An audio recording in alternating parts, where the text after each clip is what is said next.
Olá pessoal, sejam muito mais um vídeo. Desta vez, pessoal, a gente vai dar aqui, vamos continuar aqui com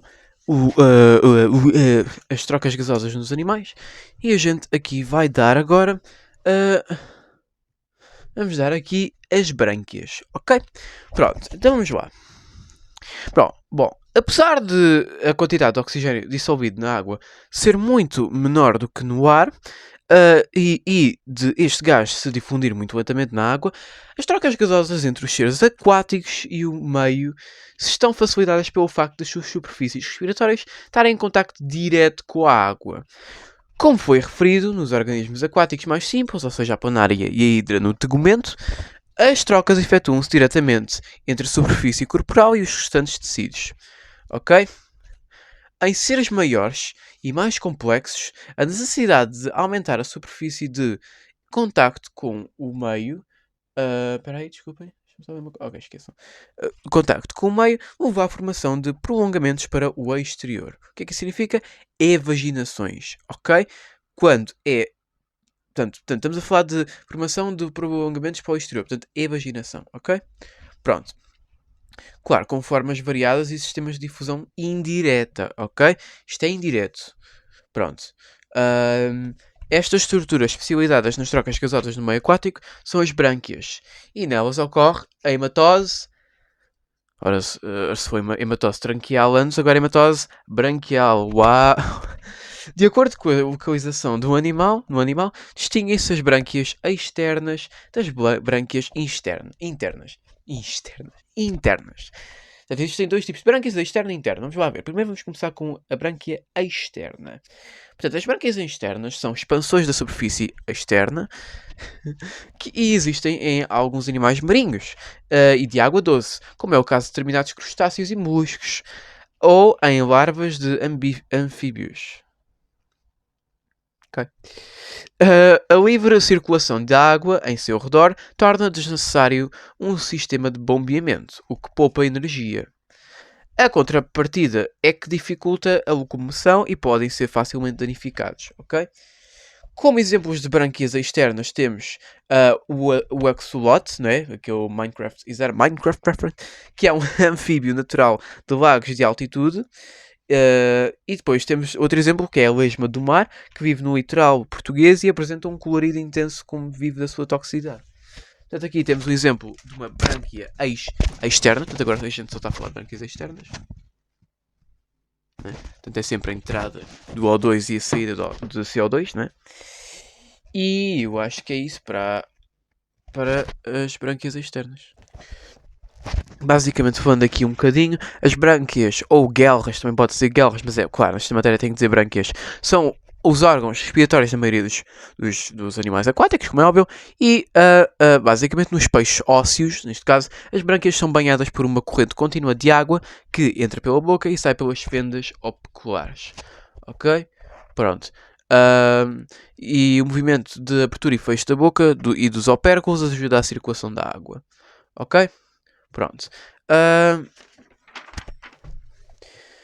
E agora falando rapidamente aqui das brânquias internas, estão basicamente alojadas no interior do animal e por isso estão mais protegidas. Claro, estão lá dentro. Mas tornam necessário o bombeamento contínuo da água, ok? Estando presentes normalmente em crustáceos, moluscos e peixes. Portanto, os peixes é para as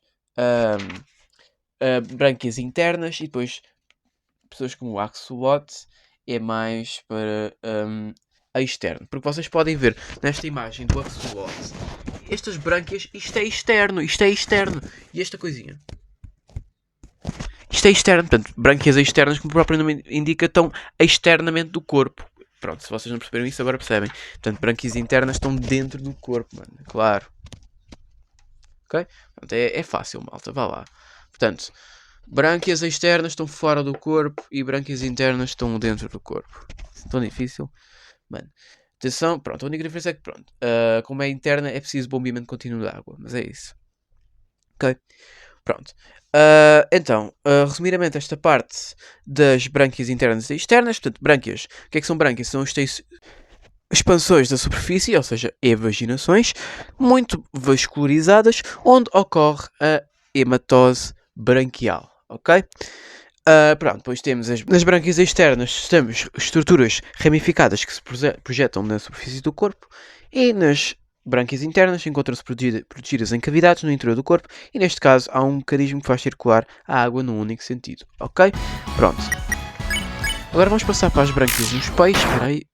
É que eu não sei porquê, pronto. A minha câmera teve a parar de funcionar, tive que reiniciar para... mas enfim, as brânquias dos peixes, no caso, temos o sistema respiratório dos peixes, peixes cartilaginos, e nos peixes ósseos, que apresenta algumas diferenças, apesar de ambos terem brânquias internas, vulgarmente designadas guelras. Pronto, como eu já tinha falado. Nos peixes cartilagíneos, como os tubarões e as raias, a água entra pela boca ou os orifícios laterais, percorre as brânquias e sai pelas fendas branquiais, ok? Pronto, é assim que funciona nos peixes. Nos peixes ósseos, as brânquias são formadas por muitos filamentos, com numerosas lamelas branquiais, suportadas por estruturas ósseas chamadas arcos branquiais. Ok? Pronto. A água entra pela boca e percorre os filamentos, saindo por uma abertura junto às brânquias, ou seja, a fenda opercular. A placa óssea que protege as brânquias é o opérculo, ok? Pronto. As brânquias são basicamente muito especializadas e eficientes, e a sua grande vascularização permite uma grande superfície de contacto entre o sangue e a água. No entanto, para recolherem o máximo de oxigênio disponível no meio, os peixes têm ainda um sistema simples, mas muito eficiente, designado mecanismo de contracorrente. Ok? Prestem atenção. Através deste mecanismo, o sangue que irriga a superfície respiratória circula em sentido contrário ao fluxo da água que percorre as brânquias. Ok? À medida que o sangue avança pela superfície das brânquias, capta cada vez mais oxigênio, pois encontra sempre água com maior teor neste gás. Ok? Simultaneamente, o sangue vai empobrecendo em dióxido de carbono que se difunde para a água. Ok? Portanto, é isso. O mecanismo de contracorrente. Ok? Pronto. O sangue vai irrigar, circula num sentido contrário ao fluxo da água e vai assim colectando oxigênio e libertando dióxido de carbono. Ok? Pronto. E é isso. Então, queria-vos falar aqui das constituições. No caso, aqui temos o opérculo, temos a fenda, temos. Pronto, isto é acerca do peixe. Pronto, estão aí para ver. Temos aí os filamentos branquiais, o arco branquial. Pronto. É sempre bom saber isso. Pronto, para garantir um fluxo contínuo de água, o peixe com a fenda operacular fechada abre a boca e cria uma tensão de sucção.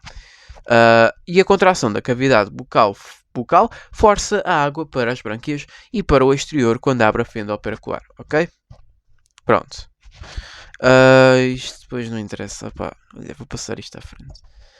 Mas relativamente, resumidamente, esta parte do mecanismo de contracorrente, a água basicamente circula num sentido e o sangue dos capilares branquiares circula no sentido oposto, e isto vai permitir rentabilizar a oxigenação do sangue no meio aquático, onde a disponibilidade deste gás é reduzido.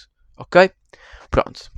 Então, relativamente, só para saberem, antes de avançar para os pulmões, só para saberem mais sobre esta parte da hematose branquial, a água, portanto, resumidamente, a água passa pelas lamelas em sentido contrário ao sangue, o sangue venoso é pobre em O2, sendo que é pobre em O2, circula sempre em direção à água, que é rica em O2, que circula em sentido inverso, mantém-se entre o sangue e a água um gradiente de pressão parcial de O2, e, portanto, devido à diferente concentração de O2 entre a água e o sangue, o O2 vai passando por difusão da água para o sangue vai ficando progressivamente mais oxigenado, o mesmo processo ocorre em sentido contrário com o CO2, e assim o sangue flui através dos capilares, vai passando de venoso a arterial. Ok? Pronto. Já agora, a quantidade de oxigênio dissolvido na água é significativamente inferior ao que existe na atmosfera. E já agora, o mecanismo de contracorrente permite aumentar significativamente a eficiência da hematose branquial, como é óbvio. Ok? Pronto, agora sim a gente vai passar aqui para os pulmões, para ver como é que é. Então vamos lá. Basicamente, pessoal, a colonização de ambientes terrestres pelos vertebrados foi possível graças ao aparecimento e desenvolvimento de superfícies respiratórias internas, ou seja, invaginações. Portanto, aqui já é invaginações. No caso das traqueias era invaginações. Aqui é invaginações, ok?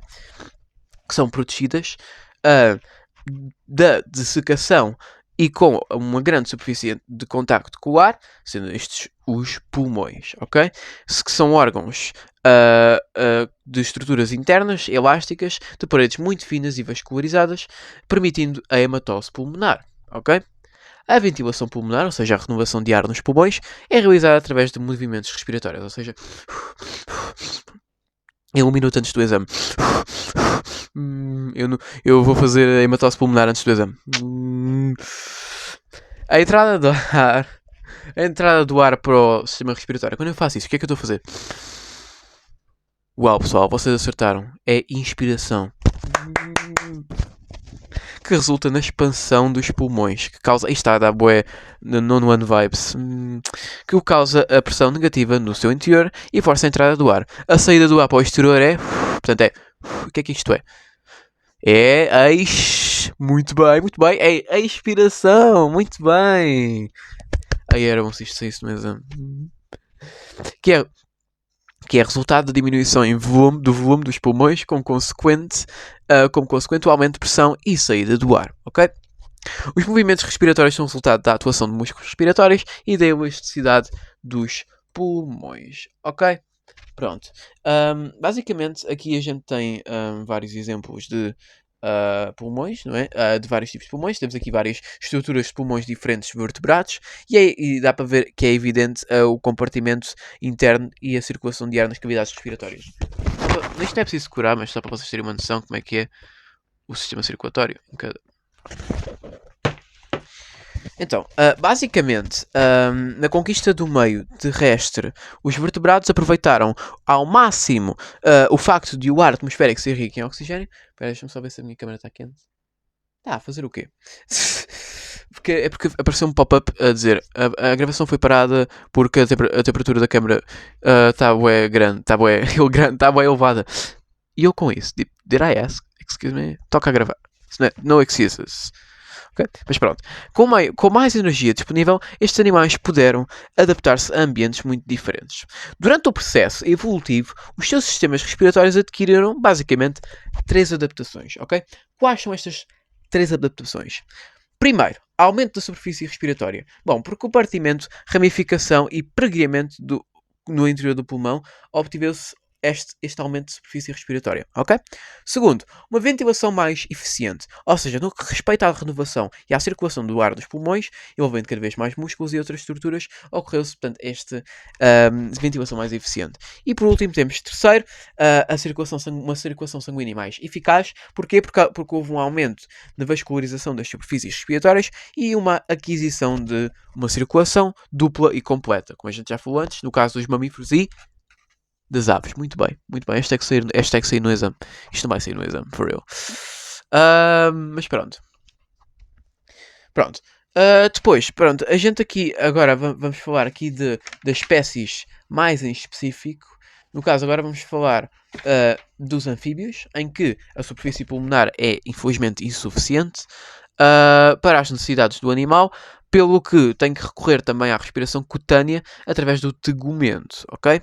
As formas larvares, sendo aquáticas, apresentam brânquias, ok? A respiração pulmonar é realizada apenas por músculos associados à cavidade bucal, ok? Quando eu digo atividade bucal, temos esta figura aqui do sapo.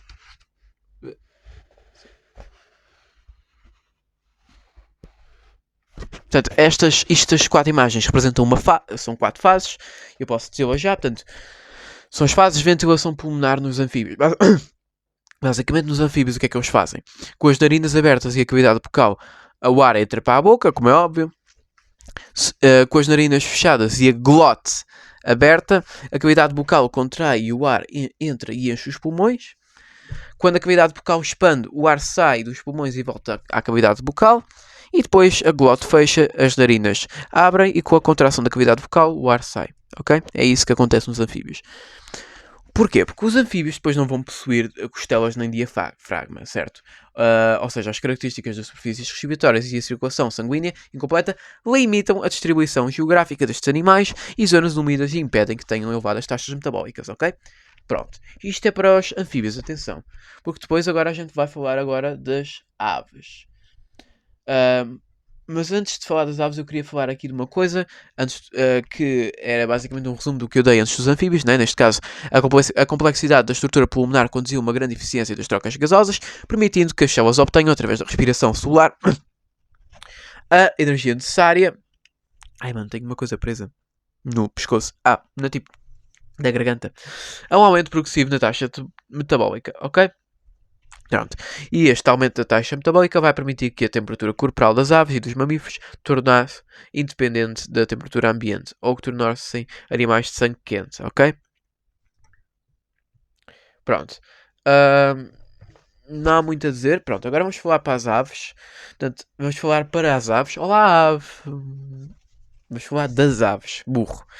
Pronto, as aves têm movimentos de inspiração e expiração, claro. São a responsabilidade de vários músculos que levam à expansão ou à contração dos sacos aéreos, não é pulmões, quer dizer, pulmões, mas aqui diz sacos aéreos, e não dos pulmões, queria dizer, não dos pulmões, sacos aéreos e não dos pulmões, que são relativamente rígidos, ok? O ar inspirado desloca-se para os sacos aéreos posteriores, segue para os pulmões e destes para os sacos aéreos anteriores, de onde se vai o exterior. Sendo assim, desta forma, mesmo quando a ave expira, está a passar ar oxigenado pelos pulmões e o ar que entra numa expiração só é expelido numa segunda expiração. Portanto, é preciso duas expirações para o ar ser expelido. Ok? Portanto, aqui está a imagem do pássaro, maravilhoso. Também tem 4 fases, por coincidência. Pronto. Portanto, basicamente, o ar inspirado é canalizado para os sacos aéreos posteriores, por expansão destes. Depois, a contração dos sacos aéreos empurra o ar para os pulmões, sendo esta a primeira expiração. Portanto, a primeira fase é a primeira inspiração. O caso, o ar inspirado é canalizado, certo? Depois, ocorre a primeira expiração, né, que é a contração dos sacos aéreos. Depois, agora vamos passar para a segunda inspiração, que é a expansão dos sacos aéreos anteriores que capta o ar dos pulmões. E agora vamos passar para a segunda inspiração, que é a final, que é a contração dos sacos aéreos anteriores que expele o ar para o exterior através da traqueia. Ok? Pronto. E por último, vamos falar dos mamíferos, mas antes disso, pronto, só para terem uma noção, as estruturas tubulares localizadas no interior dos pulmões, através das quais circula o ar, são parabrônquios, que é um local onde ocorre a tal hematose, no caso a hematose pulmonar. Ao contrário dos outros vertebrados terrestres dos pulmões das aves, não há mistura de ar misturado com o ar que permaneceu nos pulmões, já empodrecido em oxigênio. E este sistema que torna tão eficiente a hematose nas aves, conjuntamente, espera, não estou a falar de, sim, não estou a falar da hematose pulmonar, peço desculpa, conjuntamente com a circulação dupla e completa e com o facto, porque é que é a difusão, porque é que é a circulação dupla e completa, porque estamos a falar de uma ave, não é? E isto vai possibilitar elevadas taxas metabólicas, que eu já falei, que vão suportar elevados gastos energéticos durante o voo. Claro, eu vou voar, vou gastar bastante energia, e vai possibilitar uma ampla distribuição deste grupo de vertebrados, ok? Agora, falando aqui do ser humano, finalmente, pá, #relatable. Tal como nos outros mamíferos, né? É igual para os outros mamíferos, a ventilação envolve mais músculos e é mais eficiente do que os anfíbios e répteis, como é óbvio. Pronto. A inspiração resulta da dilatação da caixa torácica e dos pulmões a ela aderentes por contração dos músculos intercostais e externos e do diafragma. São só presentes em mamíferos e pronto, a saída d'água, a saída do ar é a expiração, né? E é passiva. Porquê? Porque resulta do relaxamento destes músculos e da elasticidade dos pulmões, ok? Podem existir inspirações e expirações forçadas, atenção, o que vai implicar trabalho muscular extra, envolvendo mais músculos, ok? Claro, imagina, vocês provavelmente já viram esta imagem 1000 vezes, mas tipo, está aqui a inspiração e a expiração, ok? Uau, mano, aí, mano, que difícil. Mas, pessoal, eu podia falar muito bem aqui da variação do volume de ar nos pulmões. Porquê? Porque, imaginem, eu posso falar muito bem desta imagem aqui, para terem uma noção. Ok? Pronto, isto basicamente representa assim. Portanto, temos o VR, que é o volume residual, que é a quantidade de ar que fica nos pulmões depois de uma expiração forçada. Temos o VRE e o VRI, que são volumes de reserva, seja expiratória e inspiratória, que é a quantidade de ar que pode ser forçada a sair dos pulmões depois de uma expiração normal e a entrar depois de uma inspiração normal. E depois temos VC, ok? VC de você, VC de voice chat. VC é volume corrente, que é a quantidade de ar que é inspirado e é expirado num ciclo respiratório normal, ok? E depois temos o espaço morto, que corresponde às vias respiratórias nos pulmões, ou seja, a árvore brônquica, ok? Pronto. No ser humano, o transporte de gases no sangue faz-se da mesma forma que nos outros vertebrados, e as trocas de gases entre os tecidos e o sangue, ou entre este e o ar alveolar, ocorrem sempre por difusão. Ok? Pronto. O que é que eu quero dizer com isto? Quero dizer que o transporte de gases no sangue, vou mostrar uma imagem que é isso, que é o transporte de gases no sangue, e os valores indicados referem-se à pressão parcial de cada gás. Portanto, imagina, está aqui isto, ok? Ai, está aqui isto. Isto representa basicamente o tal transporte de sangue, de gases no sangue, né? Que, portanto, de um alvéolo pulmonar ao tecido pulmonar, temos aí veias pulmonares e artérias sistémicas, e do tecido celular para o alvéolo pulmonar, temos aí veias sistémicas e artérias pulmonares. E entre estes dois fatores temos o coração, ok? Pronto. Quando o sangue chega aos tecidos, o oxigênio dissocia-se da hemoglobina, que passa a desoxihemoglobina e vai para o plasma, de onde se difunde posteriormente para fora dos capilares, chegando aos tecidos, ok? A oxigenação dos tecidos é vital para a obtenção de energia, mas a remoção de dióxido de carbono também é fundamental, pois a sua acumulação alteraria o pH do sangue, o que teria sérias implicações para o organismo, ok? Pronto, por isso é que é vital, simplesmente, ok? Portanto, resumidamente, esta parte das aves e dos mamíferos são seres que apresentam aparelhos respiratórios mais complexos, não é? No caso da hematose pulmonar, para os mamíferos, os pulmões são formados por tecido como um tecido elástico, como a gente já viu. O aumento e diminuição do volume pulmonar é consequência do aumento e diminuição do volume da caixa torácica. Pronto, isto a gente já viu. A contração do diafragma conduz ao aumento do volume da caixa torácica. O aumento do volume pulmonar gera a diminuição e a pressão do ar alveolar. E pronto. E é isso. Pronto, agora falando aqui desta parte do essencial. Portanto, nós falámos dos anfíbios, aves e mamíferos, certo? Para a parte dos pulmões. Então, vamos relacionar aqui alguns conceitos. Circulação sanguínea.